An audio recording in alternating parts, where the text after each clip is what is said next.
Well, I've known Maddie for several years, bipolar for several years. We're close friends. We work together, and I can say that.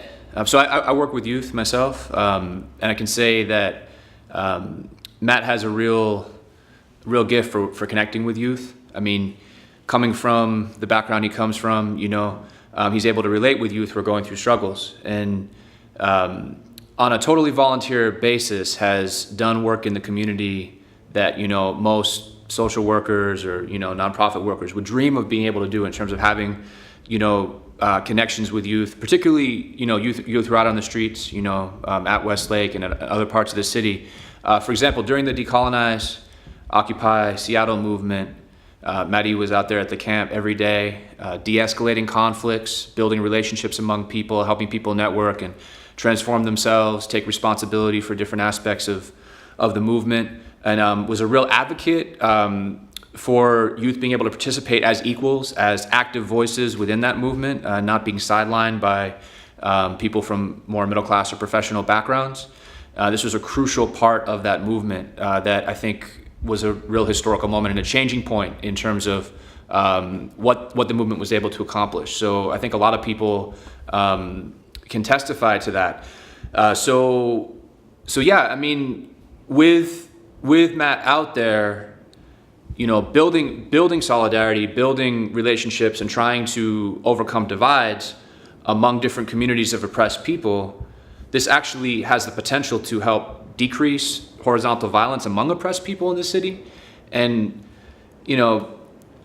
maybe it's speculation, but I think the system might be worried about that. I think the police and the courts might be worried about that. I mean, if it catches on, if it's something that a lot more people start to do with the same level of skill, integrity, and commitment that Matt does, then it calls into question, why are we locking up youth in the juvie? Why are we locking up people in jail in the first place? Why are police dominating these neighborhoods like an occupying military force? It really calls that into question. So, my name is Matt E.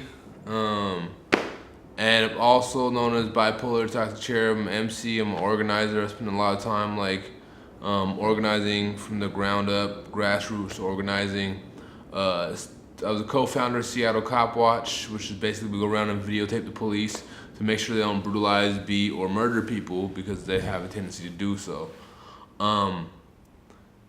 This situation that I am currently in is really a sticky one because I have this history not only with Cop Watch but organizing through Occupy, poor shutdowns, making sure they didn't brutalize their people there, and just continue to struggle against the oppression and repression that people face on a daily basis. Not just activists, but a lot of the people that daily lives are affected by the police harassment, by the police assault, by police intimidation. My buddy, Matthew Erickson, him, myself, and I, and a few other folks started Seattle Cop Watch. Over last couple years, me and at least a couple officers have had some interactions that are, we don't vibe very well. So, particularly Chase and Clay, which were two officers who had filed use of force reports against priorly, and had multiple interactions with me, multiple attempts to intimidate me, multiple attempts to try to stop me from cop watching, videotaping them, multiple attempts to try to stop me from utilizing my right to let people know about their rights to not give an ID, their rights to check if they're being detained, if they're not, to be able to leave a situation, and making sure that everything is lawful and people can gain their lawful rights. A little over a year ago, I ran into him and he told me he just got out of jail after being attacked by essentially a vigilante lynch mob that was actually encouraged to attack him by two white male police officers. Police at one point started talking about how they're protecting me by being there because the street youth who were being agitated by the police to have conflict with me would fuck me up, according to the police's words, if they weren't there. Then after like some banter forth, they're like, yeah, we would. Yeah, the cops are protecting you, and that back and forth between them. Then the cops yelled very loud that they were going to Nordstrom's so that the whole crowd could hear them. And this is like post the police having given them something out their trunk. I don't know what it was. It could have been Band-Aids. It could have been drugs. I'm not sure what the cops were doing in that situation. Turns out those two police officers have a community-based policing relationship with the group of folks that they told to attack him. The police end up announcing to the large crowd of street kids who hang out down there, who again they have this community-based policing relationship with, telling them that something to the effect that it would be very dangerous, it is very dangerous for them to have Matt Erickson present down there. That if he continued to be present down there, that would bring down heat from the police on them. Not sure what the cops were doing in that situation. But I followed them to Nordstrom's, videotaping them.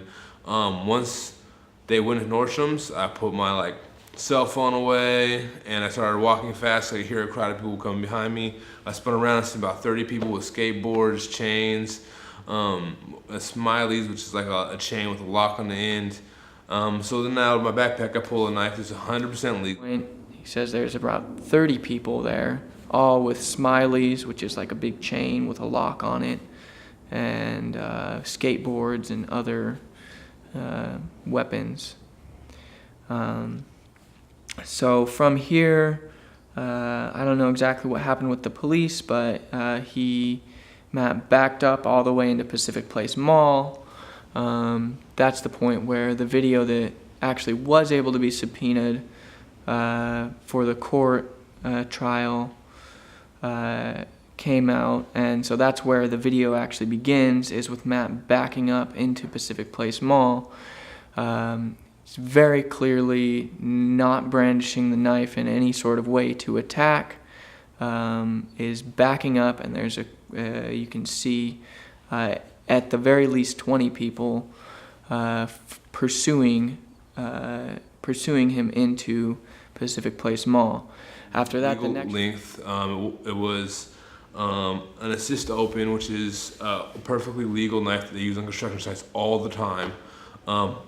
Well, I used that. I put my hand out like this and started backing away from this crowd of about 30 people who were trying to attack me.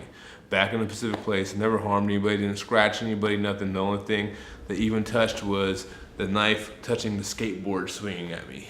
And I was like, okay, I just don't want to die right now.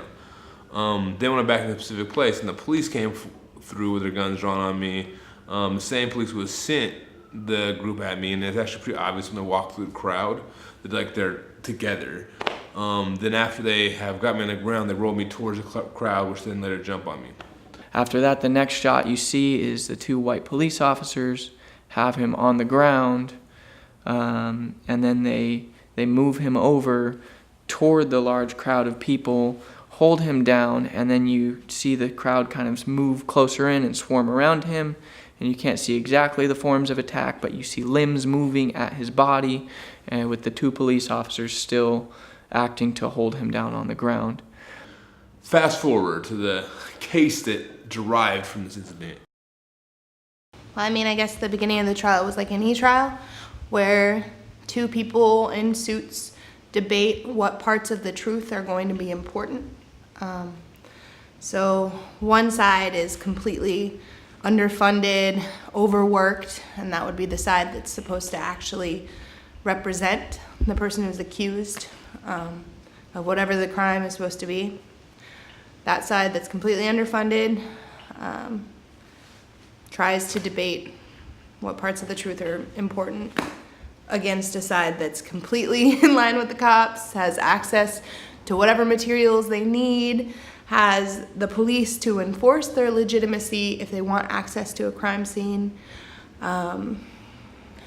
So you see a very unbalanced picture from the beginning. So what I saw was, in that unbalanced picture, the public defender almost getting to the point where the truth would be important, but it wasn't quite there. The first jury pool was ridiculous. It was maybe like 12 to 14 older white men nice button-up suits and stuff, like nice dress shirts, and they were all like talking about how they were engineers, or they had other types of like super like white collar like jobs and high class jobs.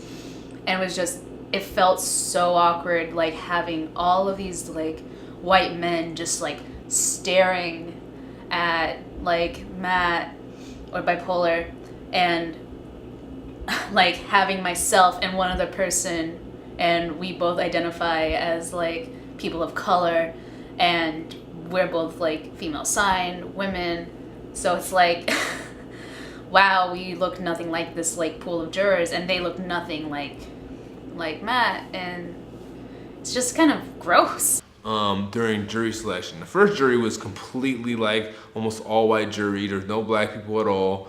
And I try to argue that it was a jury not of my peers. That nobody was black, nobody was in my age range, nobody was in my economic status. It was obviously not anybody who I would actually generally associate with, unless they were going outside their general peer group to associate with me. And they wouldn't dismiss it because of that, even though it was obvious bias. It was obvious not a jury of my peers. But they did dismiss that first jury due to the fact that the judge said something he wasn't supposed to say, so they had the jury removed.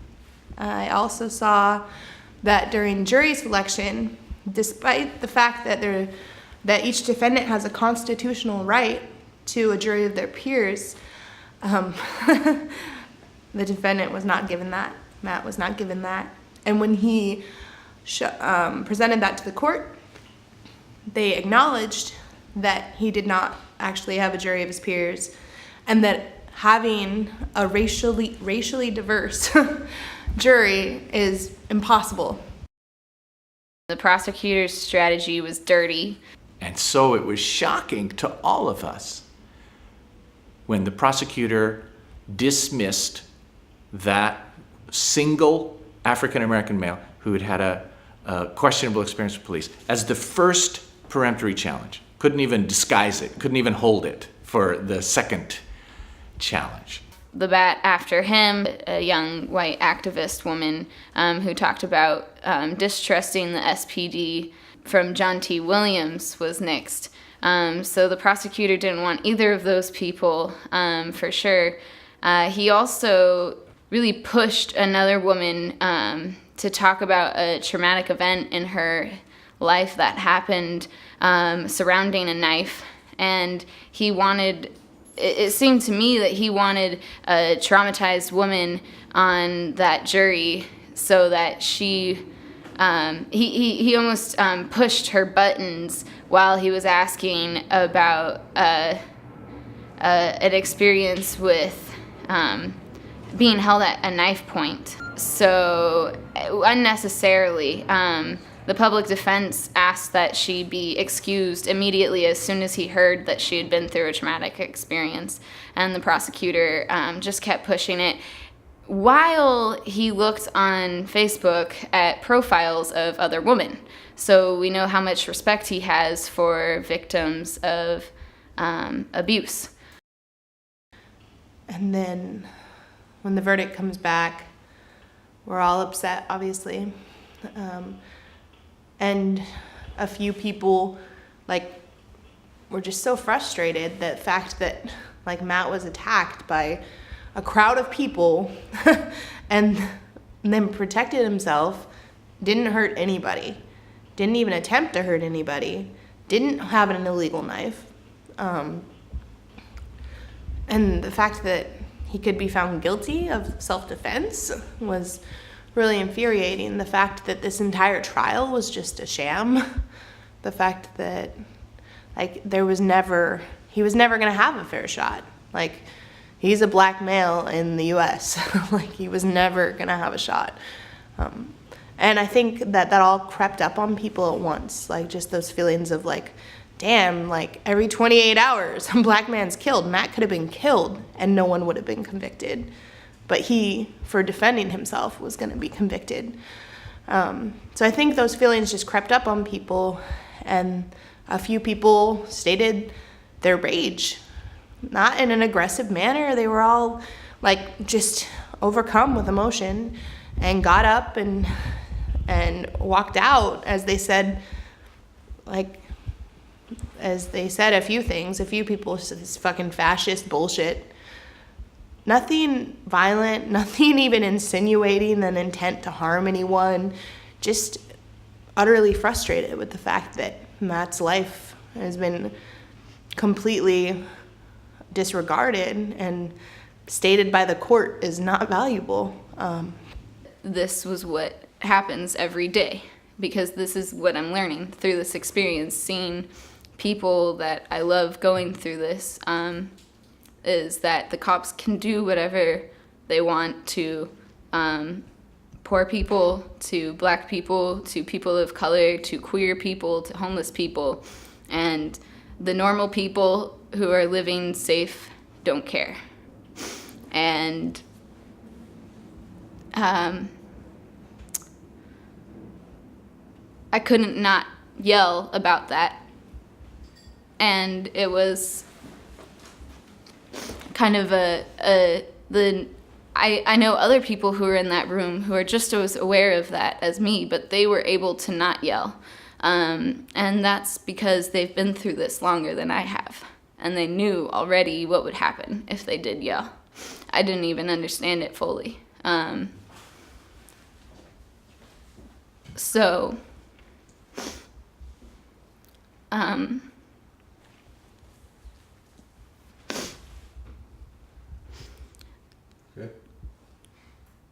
Yeah. Stop. No.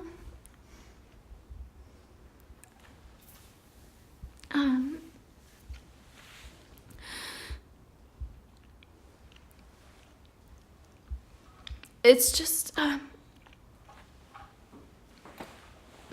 trying to figure out how people start caring and how people realize what's happening right now and what's been happening. And how I got to this point, because it really, I can't tell you. More like, I feel like when I'm being persecuted, or they call it prosecuted, but let's be real, for is daring to survive and not willing to shut up about the injustice that is perpetuated by the system. The system isn't here to serve its people, it's here to contain its people.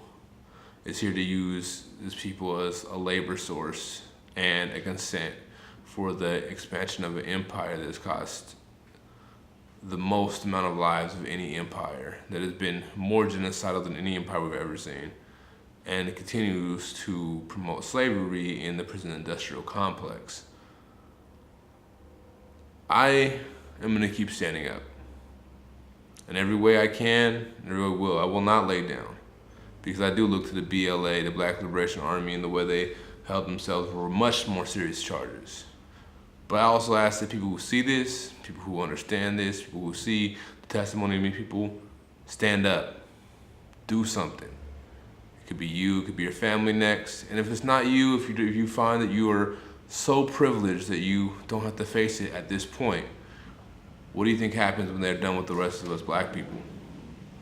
And you might think this, oh, don't talk about race, but reality is reality. And you don't want to face it, that's fine.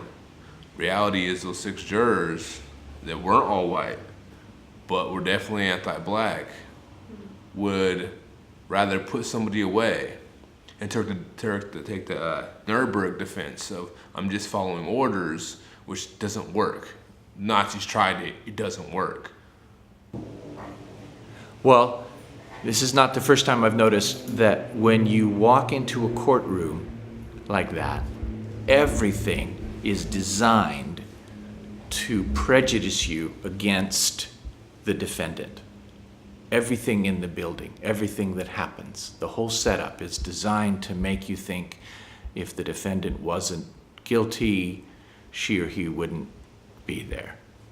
The judge said directly that even expressing concern or disdain on one's face was an act of contempt. Even making eye contact with each other, he claimed, was an act of contempt. He made us sit 6 feet apart from each other right? So we couldn't even communicate with each other. He said anybody who even communicates verbally or non-verbally with each other could be arrested for contempt. And then when the verdict comes back, we're all upset, obviously. And a few people, were just so frustrated. The fact that, Matt was attacked by a crowd of people and then protected himself, didn't hurt anybody, didn't even attempt to hurt anybody, didn't have an illegal knife. And the fact that he could be found guilty of self-defense was really infuriating. The fact that this entire trial was just a sham. The fact that, he was never going to have a fair shot. He's a black male in the U.S. He was never going to have a shot. And I think that all crept up on people at once. Just those feelings of damn, every 28 hours, a black man's killed. Matt could have been killed and no one would have been convicted. But he, for defending himself, was going to be convicted. So I think those feelings just crept up on people, and a few people stated their rage. Not in an aggressive manner. They were all, just overcome with emotion and got up and walked out as they said, a few things. A few people said this fucking fascist bullshit. Nothing violent, nothing even insinuating an intent to harm anyone.